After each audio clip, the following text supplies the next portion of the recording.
A typical Sunday night in the Cairns CBD. Officer numbers are strong in the city's Safe Night precinct, but this time there's an extra hand. Because I know the immense pressure that our people are under up here. Queensland's Police Union President hitting the beat for the first time in 10 years. I've got to admit it's strange, but this kit here is a very different kit from the one I had when I was on the front line, I can assure you.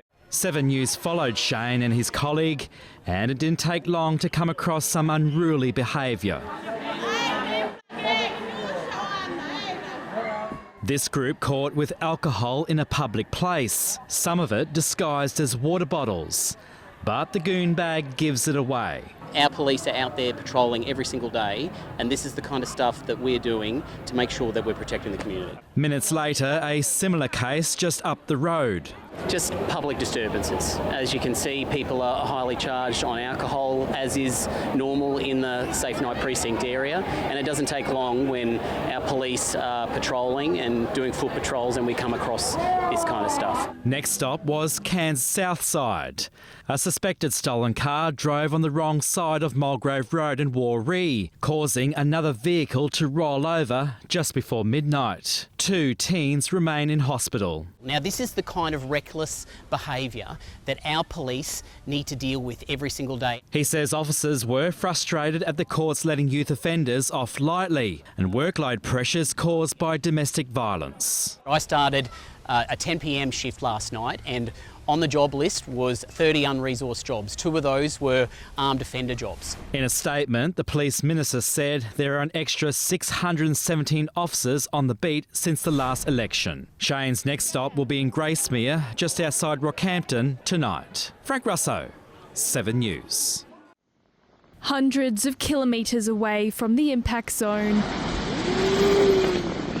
the Northern Beaches shoreline no match for a charging cyclonic coral sea. We don't normally get this here. It's normally like a bathtub here, flat bathtub. Footpaths turned to sand pits, trees left teetering, one taking out this life-saving hut at Holloway's Beach. Council had just finished erosion works to stabilise it yesterday. Our officers, well, they've been out all night. They're out this morning. It's absolutely nuts. And we didn't even get hit with the cyclone, but just the storm surge of the high tide. We have seen elevated sea levels up to around ½ a metre above the normally expected tides. A tidal surge nightmare for clean-up crews, but a rare opportunity for these daredevils. Most people will hide inside when there's a cyclone, but you're out boogie boarding. There's no fun in that. You've got to get out amongst it, have some fun with it. But perhaps too big for these fishers. Yeah, pretty big. We're not going to catch anything. Despite the swells, incredibly, there have been no reports of flooded homes and minimal structural damage across the Greater Cairns area. No rescues through the area, and that's always the pleasing thing, because that indicates that people have heeded the warnings. Warnings which remain in place as the region starts to dry out. If you live through Jasper, you know that you know it's the water, not necessarily just the cyclone. For now, relief. The city was spared a surge that could have been catastrophic. Cara Welburn, 7 News. Shiona Budby first walked into this mine in 2015. 10 years later, she's running the show. Mining's probably always been in my blood. My father's been with the business for about 25 years. Beginning her career with Rio Tinto as a rookie mine operator, Shiona joined the local Aboriginal Person Trainee Program. The LAP program, really important to our business, making sure we get opportunities for local Aboriginal people to enter our business, develop and excel. As a mother of 3 young girls, balancing shift work and family life is often a challenge. But Shiona is determined. We've got deep understanding of our business and our operations, leads really well with values and shows a lot of care for employees. Earlier this year, she was appointed the manager of Amrun Mine in Weipa, the largest bauxite producer in the world. Each year, Amrun produces 23 million tonnes of bauxite, the raw material in aluminium. It's then shipped out from here to Gladstone and China. An impressive feat that Shiona says she's honoured to play a vital role in as a manager. I think my appointment has been really significant for the business in hopes that other kids in the community can see myself in the role and it inspires them to come and join the business. Cara Wellburn, 7 News. The water is flowing fast and crews need to act quickly. Fireys frantically work to save a driver, stuck after their car was swept away in a raging current. This sort of training shows how precious every second is when crews are tackling real emergencies. The swift water environment is extremely dynamic.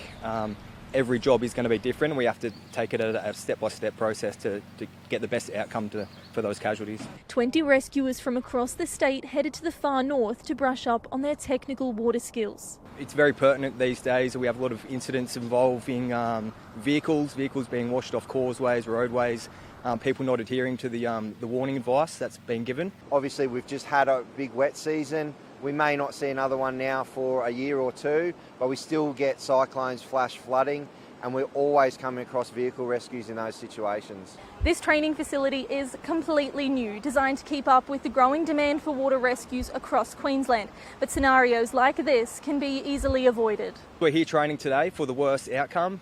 We'd much prefer to see people drive safely on our roads. There's multiple government warnings out there. There's always good advice on when it's flooded, forget it, and the like. Amber Wilkinson, 7 News. There's nothing more heartwarming than seeing an anxious mum reunited with her missing children. Is that all of them? So there's no more to find? No. And we were there to capture the emotional moment as Karma, the golden retriever, welcomed back her 3-week-old pups. It's been a dramatic 24 hours for owner Andrea White. She was driving home around midday yesterday when she spotted her own car passing her on the road. Immediately, she thought of Karma and her new litter in the garage. And I've been doing a head count for the last 2.5 weeks, just to make sure she wasn't sitting on any of them or anything. So as soon as you get to 6 and there's no more, you know, nearly half the litter's gone.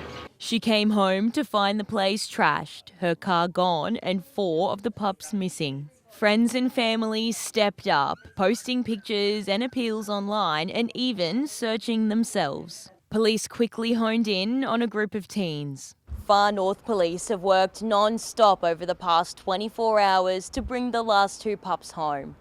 Their work paid off at around 2 a.m. when they located one of the accused and found a pup hidden underneath his bed. There's 4 people been charged and they have been remanded in custody. Bail has been refused. Officers knew they had to act fast as the dogs were too young to survive on their own. Sweetheart. Baby. I think a lot of the officers of the Tactical Crime Squad are big puppy dogs themselves. They're all puppy lovers. And so they were stoked to be involved in the investigation. Unbelievable support. I can't thank them enough. How do you thank them? Christina Puljack, 7 News. Keeping our roads safe is a 24/7 commitment. 7 News was given special access to shadow Cairns Traffic Patrol officers. So what have we got going on? I just suspended licence holder. Whole cruise. Senior Constable Brett Mole has seen it all. He's been on the beat for more than a decade. So it's just indicating that the vehicle might have a driver whose licence isn't suspended, so we'll just pull it up. He was right, and the driver was fined. It ended up being like a spur suspension that only was recently applied to her. Minutes later, another road user was spotted doing the wrong thing. 302 received. Again in the shade. This cyclist was caught riding without a helmet. So that was just an example of one that clearly was not wearing his helmet, but also took his hands off the handlebar going through a major intersection that was quite busy, just to do his bag up, which is not safe practices, so not a good choice. It was an expensive choice. He was issued a $161 infringement notice. The same for this e-scooter rider. So I got a e-scooter that's been intercepted for failing to wear his helmet as required. He too was fined. 188 lives have been lost on Queensland roads so far this year. Sadly, that's up from 176 compared to this time last year. 18 of those were in the far north, up from 11 during the same period in 2023. The biggest thing is People making wrong choices that I see day in, day out is because they are in a rush. They're not focusing on the road. They just want to get to where they're going. Frank Russo, 7 News. These recruits had a first look at a veteran vessel that has travelled almost 12,000 nautical miles. I've travelled pretty much all over the world, been to India, Thailand, Singapore.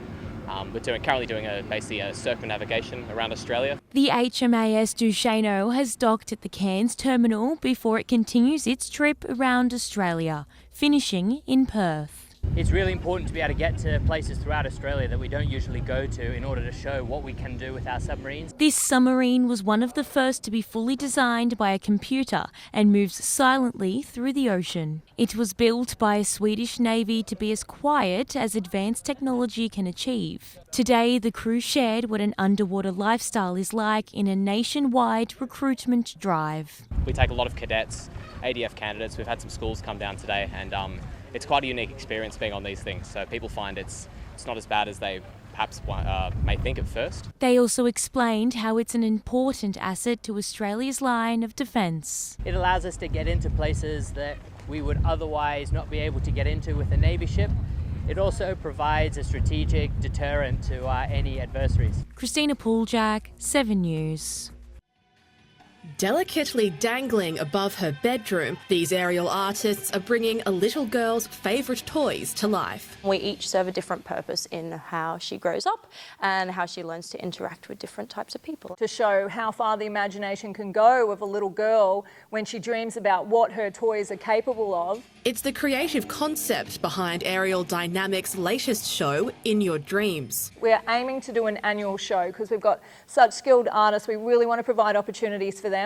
Evie Clinton has been with the local company for more than a decade and was one of its founding students. She's also trained with the National Circus Festival and former Cirque du Soleil performers. It feels really beautiful being in the air and to put such a strong skill level towards one specific thing in your life is a pretty cool achievement to have. The show premieres tonight at the Takes Arts Centre with a second performance tomorrow. And I'm super proud of everyone that's on our team and what they've created together. It's going to be a super magical show. The circus community, we are a little community up here in Far North Queensland, and we love sharing what we do with everyone. Tickets are available via TicketLink. Emily Steinhardt, 7 News. Students at Cairns State High received a lot more than they bargained for when they rocked up to school. Courtside seats to watch the Boomers face US college basketball's Houston Cougars. Being able to bring them along with the journey for us, it means a lot. You know, we're a national team. We're pride in being able to represent our country, and taking this thing here to Cairns has been special for us. I've been to Hawaii and Costa Rica and all over. This is as nice a place as we've been. I mean, it's just awesome here. I can see why they're training here. College basketball is a massive billion-dollar machine, with these young prodigies going up against 10 of Australia's NBA contracted players. And that's the key. It's not about winning or losing for us. It's the opportunity.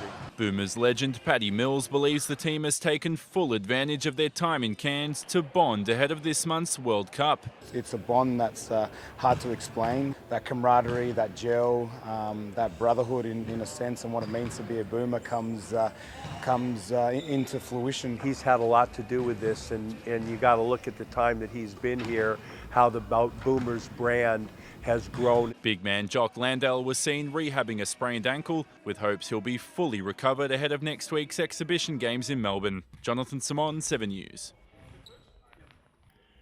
Sitting just metres away from Australia's best ballers was an experience of a lifetime for these lucky fans. Spectating a ruthless scrimmage they'll never forget. It's just such a young, talented group. Like, they're long, they're athletic.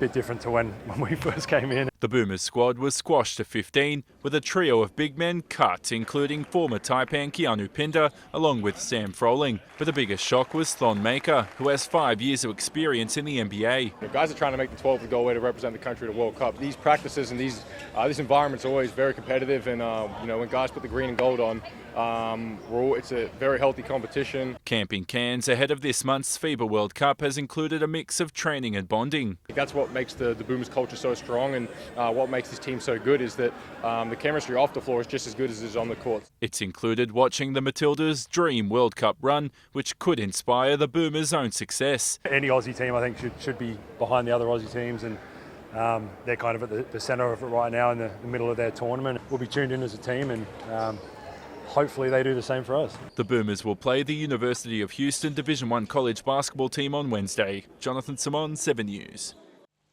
Bridges flooded, streets transformed into raging waterways and a truck overturning. The far north was battered by the heaviest rainfall recorded this year. Babinda had 346 millimetres in the past 2 days, and the threat of a cyclone forming still looms off the coast. If it should develop, it won't be until the weekend, and we're still rating it between 20 and 50% chance, so it's more likely than not to happen. Emergency services were kept busy with the Kuranda Range shut after a tree fell across the road. The Bruce Highway was also closed between Ingham and Cardwell after the Seymour River overflowed. The SES and Swiftwater crews scrambled to Carwyn Close in Gordonvale before midday after floodwaters rose rapidly, forcing residents to be evacuated. Didn't think it would be as bad as when Jasper flooded. But it is just as bad. But it is equally as bad, yeah. They were just getting ready to move back into their property after it was destroyed in the December floods more than a year ago. To know that we were almost at the end of the process, just to possibly have to put up with another 12 months of temporary accommodation and insurance claims and having to deal with it all. Council is asking residents to stay alert. These situations are fluid, literally, and change very quickly. So your preparations need to be in place now about keeping you, your property and your family safe. And add the emergency alert number to your favourites in your phone. It's an SMS or a text message that comes to your phone. It's sent to a specific area in response to an emergency situation in that particular area. Sophie Fenner, 7 News. The 29-year-old man was hiking with 3 friends when he fell into Babinda Falls and failed to resurface. Emergency services were called just after 2 p.m. yesterday to the waterfall named Babinda Slides, which are a 2-hour hike from the boulders. The search was concluded at 11 a.m. with the location of the body of a man in the waters. Officers confirmed the man was an overseas tourist. There are some injuries that have occurred to the body, and they'll be all looked into as a part of the investigation. 16 crews across SES, Queensland Police and Queensland Fire Department were searching the waterways from 3 p.m. yesterday. The police chopper and another chopper that we had also contracted in was utilised to do overhead support for visual observation. Police say Babinda Slides isn't a designated national park hiking track, but it's a path often taken by visitors. This is quite treacherous terrain at this time of year because of the rainfall and the water coming through. Police aren't treating his death as suspicious, and a report will be prepared for the coroner.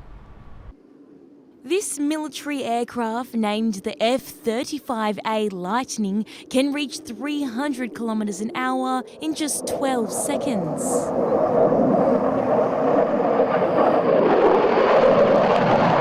But its top speed is actually quadruple that, reaching 1,200 kilometres an hour. It's a frontline air defence capability and it's a frontline strike capability as well. It's the first time this plane has touched down in the far north. It's part of an exercise called High Sierra, which focuses on training the next generation of jet pilots. We've got 12 F-35s down in Townsville and we're graduating 3 pilots who will do their graduation flight on Tuesday next week. Dozens of aviation enthusiasts came to watch the plane landing. But it's not only here for show. The government's national defence strategy talks about the fact that defence of our nation, whilst the military will play a key role, is actually everybody's responsibility. We can get it working with the agencies on the airport, so the Cairns Airport staff, the Australian Federal Police. Pilots say the aircraft plays a crucial part of the country's defence force. Our Air Force is one of, if not the best for its size, air forces anywhere. Christina Pooljak, 7 News. The 15-year-old boy was flown to Townsville Hospital after the car crashed into a tree just before 9 a.m. yesterday. It's alleged the vehicle was stolen from a property in Mount Sheridan 6 hours earlier before heading on the joyride south of Cairns. After the theft of the vehicle, the occupants of the vehicle travelled to Gordonvale. There were 4 youths in total in the stolen car, aged between 12 and 15. Whilst in Innisfail, we allege they committed a number of unlawful entry offences. Their string of alleged offences came to an end when the driver of the vehicle lost control on McEwen Street in Mirrabul. The other 3 people, as we allege, fled to a nearby shopping centre where they were apprehended by police. 3 of the 4 have been so far charged with offences including unlawful use of a motor vehicle. This incident shows the dangers associated with these young people being behind the wheel of a stolen motor vehicle. Investigations are continuing and police are urging anyone with dashcam vision or information to come forward.